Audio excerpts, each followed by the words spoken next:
A view shows smoke rising above the area following an alleged explosion in the village of Zelenskyy in the Zelenskyy district, Crimea on August 16, 2022, Reuters.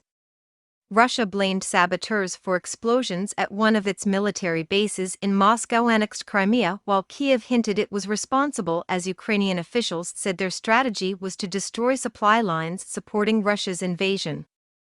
The blasts on Tuesday engulfed an ammunition depot at a military base in the north of the Crimean Peninsula, disrupting trains and forcing the evacuation of 2,000 people from a nearby village, according to Russian officials and news agencies.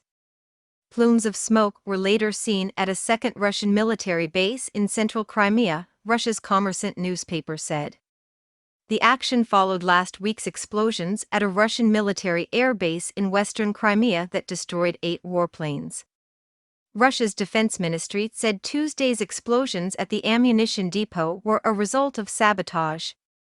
The Crimean Peninsula, which Moscow annexed in 2014, is the main supply route for Russian forces in southern Ukraine and the base for its Black Sea Fleet.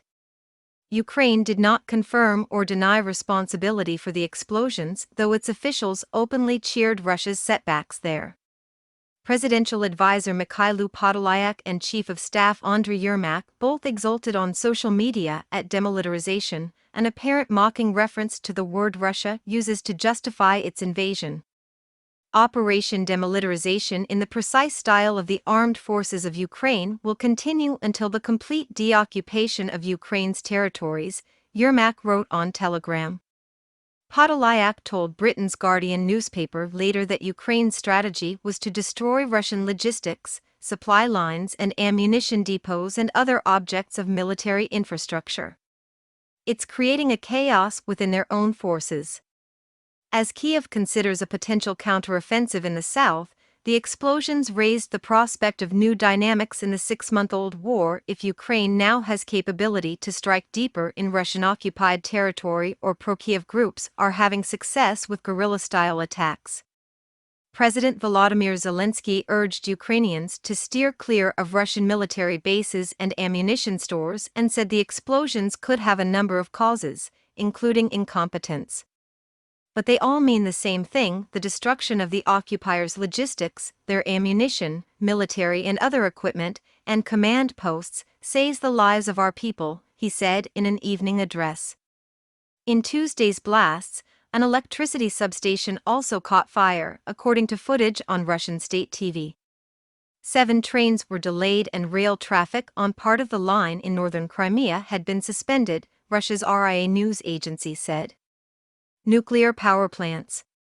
The Ukrainian government has ordered mass evacuations in the eastern region of Donetsk, the scene of some of the fiercest fighting.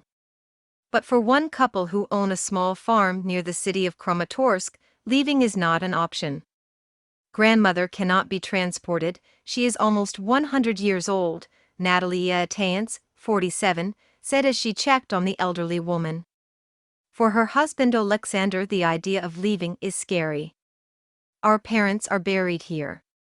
And this is our land too. Where should we go? To foreign country, he said. Attention has also focused in recent days on shelling near the Zaporizhzhia nuclear reactor complex, Europe's largest, in a Russian-occupied area of southeastern Ukraine. Russian-installed officials there, quoted by Interfax news agency, said on Tuesday Ukrainian forces shelled the city of Enerhodar where the plant is located. They accused Ukraine of doing so to provoke Russia into returning fire. Later on Tuesday, 20 Russian rockets and 10 artillery rounds hit the city of Nikopol on the Ukrainian government-controlled bank of the Dnipro River across from Enerhodar, the Ukrainian regional governor Valentin Reznichenko wrote on Telegram. He said 4 people were wounded. Reuters could not immediately verify either side's accounts.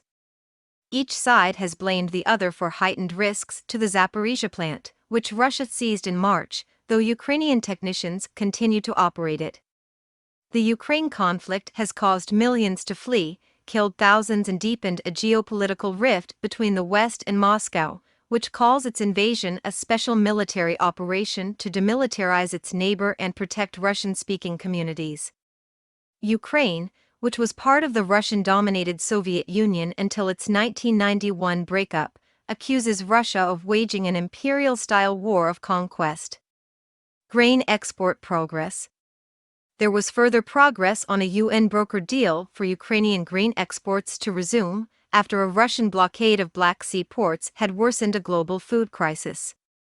With ports unblocked, the ship Brave Commander left the Ukrainian port of Putin carrying the first cargo of food aid bound for Africa from Ukraine since Russia's invasion. And the first ship to leave under the July deal, the Sierra Leone-flagged Rizzoni, docked in the Syrian port city of Tartus. Ukraine can export 3 million tons of grain from its ports in September and may eventually be able to export 4 million tons monthly, a government official said. UN Secretary-General Antonio Guterres will visit Odessa, Ukraine's main Black Sea port, on Friday while on a trip to the country. He will meet Zelenskyy and President Tayyip Erdogan of Turkey, which helped engineer the grain accord, a UN spokesman said.